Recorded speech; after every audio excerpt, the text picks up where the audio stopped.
नमस्कार प्यारे साथियों, एक बार फिर आपके अपने YouTube चैनल पे आपका हार्दिक स्वागत है। तो साथियों, इस वीडियो के साथ हम बात करने वाले हैं रीट 2022 से संबंधित हिंदी के महत्वपूर्ण प्रश्नों की। तो साथियों, हम नियमित रूप से इस चैनल पर हिंदी के महत्वपूर्ण प्रश्न लेके आ रहे हैं, जिसमें व्याकरण और शिक्षण विधियों के प्रश्न लेके चल रहे हैं। तो आप चैनल पर बने रहें। अगर पहली बार विजिट कर रहे हैं तो चैनल को सब्सक्राइब कर लें और बेल आइकन को प्रेस कर दें। तो देखो, आज की सीरीज़ का पहला प्रश्न क्या है। किंडरगार्टन विधि का विकास किसने किया। पहला प्रश्न है, ये किंडरगार्टन विधि उससे संबंधित है कि ये जो विधि है इसका विकास किसने किया था। मॉन्टेसरी, डाल्टन, फ्रोबेल या फिर आर्मस्ट्रॉन्ग। तो साथियों, जो किंडरगार्टन विधि ये बच्चों की खेल विधि से आधारित है। इसका विकास किसने किया था। फ्रोबेल ने। ये 3 से लेकर 6 वर्ष के बच्चों के लिए ये विधि मानी है और इसका विकास किसने किया था। फ्रोबेल ने। और ये खेल विधि से आधारित है। अब देखो, बात करते हैं प्रश्न नंबर 2 की। सुंदर लेखन अभ्यास के लिए उपयुक्त होगा श्रुतलेख लिखना, प्रतिलेख लिखना, अनुलेख लिखना, कहानी लिखना। देखो, सुंदर लेखन अभ्यास मतलब किसी विषय वस्तु को सुंदर अच्छी तरीके से लिखना। ये किस में होता है। अनुलेख लिखना। अनुलेख मतलब किसी के पीछे लिखना, देख देख कर लिखना, मतलब एक होता है हमारा अनुलेख लिखना। तो ये सुंदर लेखन के लिए सही माना जाता है। अब देखो, बात करते हैं प्रश्न नंबर 3 की। खेल विधि पर आधारित शिक्षण पद्धति है। यह है मॉन्टेसरी पद्धति, किंडरगार्टन पद्धति, हार्वेस्टिक पद्धति या फिर उपरोक्त सभी। तो साथियों, इसका राइट आंसर होगा वह होगा उपरोक्त सभी। मॉन्टेसरी पद्धति ये भी क्या है, खेल विधि आधारित है। किंडरगार्टन है, ये भी खेल आधारित है। और हार्वेस्टिक पद्धति ये भी क्या है, खेल आधारित है। तो ये तीनों विधियाँ क्या बच्चों पर आधारित है, मतलब बच्चों के खेल पर आधारित है। तो ये हमारा राइट आंसर होगा उपरोक्त सभी। अब देखो, बात करते हैं प्रश्न नंबर 4 की। वह विधि जिसमें भाषा के सही रूप की जानकारी देने के लिए उत्तम लेखकों की रचना पढ़ाई जाती है। देखो, वह विधि जिसमें भाषा के सही रूप की जानकारी देने के लिए उत्तम लेखकों की रचना पढ़ाई जाती है, वो कौन सी होती है साथियों। सैनिक विधि, भाषा संसर्ग विधि, व्याख्यान विधि या फिर प्रदर्शन विधि। तो साथियों, जिसमें लेखकों की रचना पढ़ाई जाती है वह होती है हमारी भाषा संसर्ग विधि। कौन सी होती है, भाषा संसर्ग विधि। इसमें क्या होता है, साथ साथ में हम जैसे कोई लेखक है, रचनाकार है, उसकी रचना हम साथ में पढ़वाते हैं बच्चों से। ये होती है हमारी भाषा संसर्ग विधि। आइए बात करते हैं प्रश्न नंबर 5 की। निगमन विधि का सिद्धांत है। जो निगमन विधि का सिद्धांत है वो कौन सा होता है साथियों। विशेष से विशेष, सामान्य से विशेष या फिर विशेष से सामान्य या फिर सामान्य से सामान्य। तो देखो, विशेष से विशेष ये कोई नियम नहीं है और सामान्य से सामान्य ये भी नियम नहीं है। पर देखो, बात करते हैं सामान्य से विशेष। ये होता है निगमन विधि का सिद्धांत। क्या होता है साथियों, निगमन विधि का सिद्धांत क्या होता है। सामान्य से विशेष मतलब पहले बच्चों के सामने हम किसी सामान्य विषय वस्तु के बारे में बताते हैं, मतलब पहले नियम बताते हैं, नियम से फिर विशेष की ओर चलते हैं। तो यह तो होता है हमारा निगमन का। फिर विशेष से सामान्य क्या होता है साथियों, ये होता है हमारी आगमन विधि का सिद्धांत। किसका होता है, आगमन विधि का सिद्धांत। मतलब विशेष से सामान्य ये आगमन का है और सामान्य से विशेष ये किसका है, निगमन का है। निगमन विधि में पहले नियम बताया जाता है, उसके बाद उदाहरण करवाए जाते हैं। यही पूछा कि निगमन का सिद्धांत तो सामान्य से विशेष। दूसरा ऑप्शन बिल्कुल सही मानेंगे। अब देखो, बात करते हैं प्रश्न नंबर 6 की। अधिगम अनुभव केंद्रित इकाई योजना में निम्न में से किस पर अधिक बल दिया जाता है। कि जब भी हम अधिगम अनुभव केंद्रित इकाई योजना है, इसमें सर्वाधिक बल किस पर दिया जाता है। पाठ्यक्रम पर, छात्र की अनुक्रिया पर, शिक्षक अनुक्रिया या पाठ्यक्रम व शिक्षक अनुक्रिया। तो देखो, शिक्षक पर अनुक्रिया कभी नहीं की जाती है। शिक्षक, ये दोनों यहाँ पर ऑप्शन बिल्कुल हम डिलीट करेंगे। देखो, अधिगम अनुभव जब भी बच्चों को पढ़ाते हैं तो इसमें जो केंद्रित किसको मानते हैं, हम बच्चों को मानते हैं। तो हम बच्चों को ध्यान में रखकर क्रिया की जाती है। तो कौन सी होती है, छात्र की अनुक्रिया पर। तो दूसरा ऑप्शन बिल्कुल सही मानेंगे। बात करते हैं प्रश्न नंबर 7 की। भाषा प्रयोगशाला विद्युतीय साज सज्जा से युक्त एक शिक्षण कक्ष होता है जिसका उपयोग भाषाओं में समूह शिक्षण के लिए किया जाता है। यह कथन किसका है। किलपेट्रिक, स्टर्न, टर्मन, एडमिन पेकर। तो साथियों एक परिभाषा किसने दी, किसने कहा था ऐसा कि भाषा है वो प्रयोगशाला विद्युत साज सज्जा से युक्त एक शिक्षण कक्ष होता है। मतलब विद्युत की ये साज सज्जा से, कि मतलब एक जो भाषा प्रयोगशाला है उसमें एक साज सज्जा की जाती है जिसका उपयोग भाषाओं में समूह शिक्षण के लिए किया जाता है। ये कथन किसका साथियों, एडमिन पेकर का। किसका है, एडमिन पेकर ने ऐसा कहा था। बात करते हैं प्रश्न नंबर 8 की। दल शिक्षण का सर्वप्रथम प्रयोग किया गया कैम्ब्रिज विश्वविद्यालय में, कोलंबिया विश्वविद्यालय में, ऑक्सफोर्ड विश्वविद्यालय में या फिर हार्वर्ड विश्वविद्यालय। देखो दल शिक्षण का सर्वप्रथम कहाँ पर प्रयोग किया गया साथियों, किस विश्वविद्यालय में, हार्वर्ड विश्वविद्यालय में किया था साथियों। किसने कहाँ पर किया था, हार्वर्ड विश्वविद्यालय में। तो हमारा चौथा ऑप्शन बिल्कुल यहाँ पर सही मानेंगे। मतलब दल शिक्षण कौन सा होता है कि जिसमें हम सभी सारे बच्चों को एक साथ दल के रूप में वहाँ पर हम काम करवाते हैं, वहाँ पर बच्चों को दल के रूप में बच्चों को सिखाते हैं। तो ऐसा प्रयोग सर्वप्रथम कहाँ पर हुआ, हार्वर्ड विश्वविद्यालय अमेरिका में हुआ था। अब बात करते हैं प्रश्न नंबर 9 की। एक अध्यापक कक्षा में पूर्व ज्ञान से जुड़े प्रश्न कर रहा है। हर्बर्ट की पंचपदी के अनुसार वह चरण में है। हर्बर्ट की जो पंचपदी प्रणाली साथियों, उसमें जो पहला चरण कौन सा होता है वो पूछा हमसे कि एक अध्यापक कक्षा में पूर्व ज्ञान से जुड़े हुए प्रश्न कर रहा है, मतलब पीछे जो पढ़ाया हुआ है उसको जोड़कर प्रश्न कर रहा है। तो वो कौन सा है, प्रस्तावना है, प्रस्तुतिकरण है, तुलना है या फिर सामान्यकरण है। तो हर्बर्ट के 5 प्रयोग कौन से हैं, प्रस्तावना, प्रस्तुतिकरण, तुलना, सामान्यकरण और अनुप्रयोग। ये पंचपदी हैं। इसमें जो पहला कौन सा होगा साथियों, प्रस्तावना। जब हम पीछे के अनुभव को जोड़ते हुए चलते हैं और वहाँ पर प्रश्न निकालते हैं, वो हमारी प्रस्तावना होती है। क्या होती है साथियों, प्रस्तावना।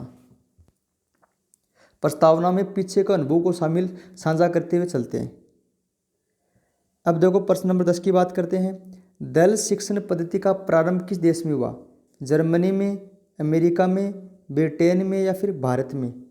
तो जो दल शिक्षण पद्धति है उसका प्रारंभ साथियों अमेरिका में हुआ था और हार्वर्ड विश्वविद्यालय में हुआ था।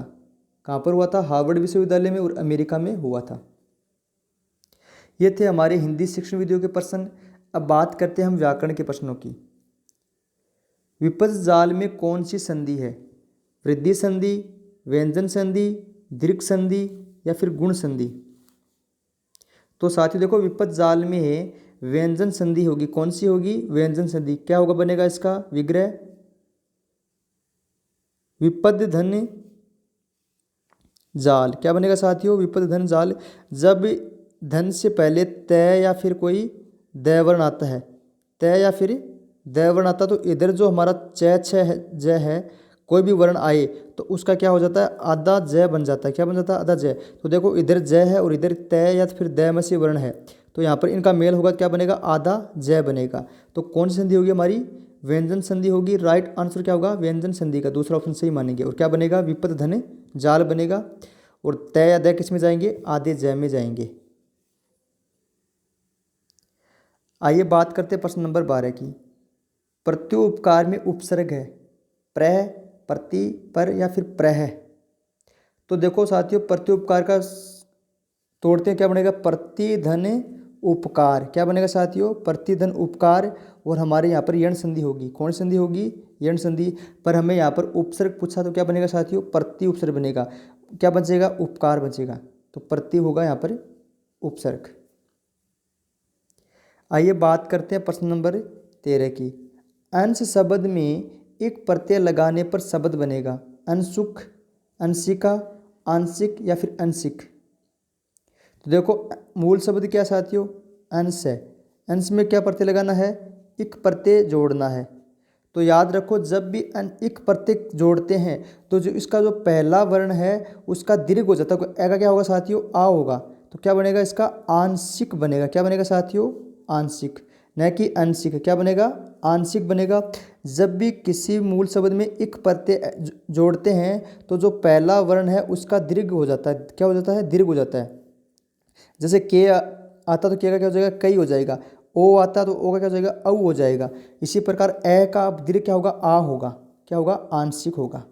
तो तीसरा ऑप्शन बिल्कुल हम यहाँ पर सही मानेंगे। आइए बात करते हैं प्रश्न नंबर 14 की। रामचरित शब्द में कौन सा समास है, हमें पूछा यहाँ पर समास बताना है। तत्पुरुष समास, बहुव्रीहि समास, कर्मधारय समास या फिर द्वंद्व समास। तो साथियों इसका समास विग्रह क्या होगा, रामचरित मतलब राम द्वारा चरित। तो जब भी कारकों की विभक्ति आती है वो कौन सा समास होता है हमारा, तत्पुरुष समास होता है। कौन सा, तत्पुरुष समास। तो पहला ऑप्शन यहाँ पर बिल्कुल सही मानेंगे, राम द्वारा चरित। तो कौन सा समास होगा, तत्पुरुष समास। नेक्स्ट प्रश्न देखो 15 का, संधि शब्द का सही विलोम है। संधि शब्द दिया है, इसका विलोम बताना है, क्या होगा। संधि का ह्रास होगा, सृष्टि होगा, वेष्टि होगा या फिर विग्रह होगा। तो देखो साथियों संधि का अर्थ क्या होता है, मेल होता है। क्या होता है, मेल, मतलब किसी चीज़ को हम मिलाते हैं, मतलब मेल होगा। और जब हम उसको अलग करते हैं तो मेल का उल्टा क्या होगा, अलग करना। क्या होगा, अलग करना। और अलग करना क्या होता है, विग्रह करना। क्या होगा, विग्रह करना। तो संधि का विलोम शब्द क्या होगा, विग्रह होगा। चौथा ऑप्शन बिल्कुल सही मानेंगे। बात करते हैं प्रश्न नंबर 16 की, कौन सा शब्द नदी का पर्यायवाची नहीं है। हमसे पूछा कि नदी का पर्यायवाची नहीं है, वो शब्द बताना है। तो 4 ऑप्शन दिए हैं, उनमें से देखो कौन सा नहीं है, सरिता, तरिंगणी, तरणी या फिर निर्झरणी। तो साथियों सरिता है, ये नदी को बोलते हैं। तरिंगणी ये भी क्या, नदी को बोलते हैं। पर देखो तरणी, तरणी क्या होती है साथियों, नाव या फिर नौका, नाव को बोलते हैं तरणी। जबकि ये कहा गया तरणी नदी का पर्याय है, गलत है ये बात। तो हमारा तीसरा ऑप्शन बिल्कुल हम यहाँ पर सही मानेंगे। जबकि देखो निर्झरणी ये भी क्या है, नदी का पर्याय है। पर तरणी है, ये नदी का न होकर किसका, नाव का पर्याय है। तो तीसरा ऑप्शन यहाँ पर सही मानेंगे। बात करते हैं प्रश्न नंबर 17 की, नारी शब्द का बहुवचन रूप क्या होगा। शब्द दिया हमें नारी, पूछा है बहुवचन रूप। तो नारी, नारियों, नारिया या फिर नारिया। तो देखो जब भी या प्रत्यय लगाना हो, क्या साथियों, देखो जब भी इसका बहुवचन बनेगा क्या बनेगा साथियों, नारिया बनेगा। जब भी कोई दीर्घ मात्रा होती है वो इसकी लघु हो जाती है, मतलब छोटी हो जाती है। तो नारी है, इसमें या जोड़ेंगे और क्या, जो री पर मात्रा बड़ी वो छोटी हो जाएगी, क्या बनेगा, नारिया। तो चौथा ऑप्शन यहाँ पर सही बनेगा, नारी का बहुवचन होगा नारिया, जिसमें री की मात्रा क्या आएगी, छोटी आएगी। अब देखो बात करते हैं प्रश्न नंबर 18 की, जंगल में लगने वाली आग। वाक्यांश के लिए एक शब्द है, एक शब्द दिया है, जंगल में लगने वाली आग, इसको क्या कहेंगे, धावानल, अग्निनल, बड़ा नावल या फिर जठरा नल। तो साथियों जंगल में लगने वाली आग को क्या कहेंगे, हम दावानल कहेंगे। क्या कहेंगे, दावानल। पहला ऑप्शन बिल्कुल सही माना जाएगा। दावानल क्या होता है, जंगल में लगने वाली अपनी आग, अपने आप जंगल में जो अपने आप आग लग जाती है उसको क्या कहते हैं, हम दावानल कहते हैं। अब देखो बात करते हैं प्रश्न नंबर 19 की, निम्न में से शुद्ध शब्द छांटिए, अभीष्ट, अनाधिकार, उज्ज्वल या फिर वाल्मीकि। तो देखो अभीष्ट है, ये क्या अशुद्ध शब्द है, इसका क्या बनेगा, भी की मात्रा क्या आएगी साथियों, बड़ी आएगी, क्या बनेगा, अभीष्ट बनेगा। अनाधिकार नहीं होता, क्या होता है, ये अनधिकार होता है। क्या होता है, अनधिकार होता है। तो ये भी क्या हमारा गलत है, पहले वाला भी गलत है। उज्ज्वल में देखो जय की मात्रा दोनों आधी रहती है, तो उ फिर आधा जय फिर वापस आधा जय फिर उज्ज्वल, इस प्रकार होता है। तो हमारा ये भी क्या है, गलत है। जबकि देखो वाल्मीकि बिल्कुल शुद्ध शब्द है। वाल्मीकि क्या बनता है, वाल आधा लय, फिर मैं पर क्या आता है, मैं पर मात्रा बड़ी आती है, फिर कै पर छोटी, वाल्मीकि। तो चौथा ऑप्शन हमारा यहाँ पर बिल्कुल शुद्ध है। यही पूछा है कि निम्न में से शुद्ध शब्द वो बताइए। तो अभीष्ट का क्या बनेगा, अभीष्ट मात्रा बड़ी आएगी, अनाधिकार न कर क्या होगा, अनधिकार होगा। क्या होगा, अनधिकार होगा। उज्ज्वल में क्या होगा, दोनों मात्रा जय है जो आधे आएंगे। और वाल्मीकि क्या एक शुद्ध शब्द है, मैं पर मात्रा बड़ी और कै पर मात्रा एक ही छोटी, वाल्मीकि बनेगा। तो चौथा ऑप्शन बिल्कुल सही मानेंगे। नेक्स्ट प्रश्न देखो, आज की टेस्ट सीरीज का अंतिम प्रश्न,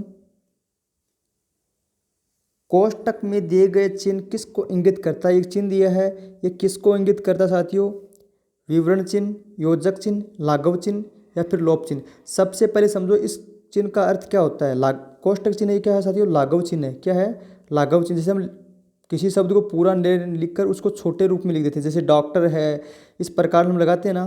तो डॉक्टर पूरा शब्द न लिखकर हम डा लिखकर इसके लाघव चिन्ह लगा देते हैं। तो किसी शब्द को छोटे रूप में लिखना क्या होता है, हमारा लाघव चिन्ह। अब देखो और चिन्ह उनके बारे में बात कर लेते हैं। विवरण चिन्ह क्या होता है साथियों, इस प्रकार का एक चिन्ह होता है। तो उसमें क्या होता है, किसी विषय वस्तु के बारे में विस्तार से बताया जाता है। फिर योजक चिन्ह क्या होता है, जैसे विलोम शब्द होते हैं उसमें योजक चिन्ह का ये अर्थ होता है। लाघव चिन्ह किसी शब्द को संक्षिप्त में लिखने के लिए।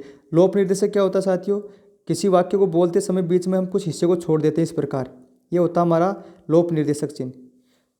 तो साथियों 20 का राइट आंसर क्या होगा, लाघव चिन्ह होगा। क्या होगा, लाघव चिन्ह। इस कोष्टक में जो बिंदु करते हैं उसको क्या बोलते हैं हम, लाघव चिन्ह। तो साथियों इस प्रकार आज की सीरीज के महत्वपूर्ण प्रश्न थे। अगर प्रश्न अच्छे लगे तो चैनल को लाइक ज़रूर कीजिए, बेल आइकन को प्रेस कर दीजिए अगर पहली बार विजिट कर रहे हैं तो। इसी प्रकार के आपको रोज़ चैनल पर टेस्ट सीरीज मिलते रहेंगे। और ज़्यादा से ज़्यादा वीडियो को शेयर कीजिए। और जहाँ पर जिस प्रश्न में कहीं पर डाउट हो तो आप कमेंट बॉक्स में कमेंट करके ज़रूर पूछिएगा। धन्यवाद।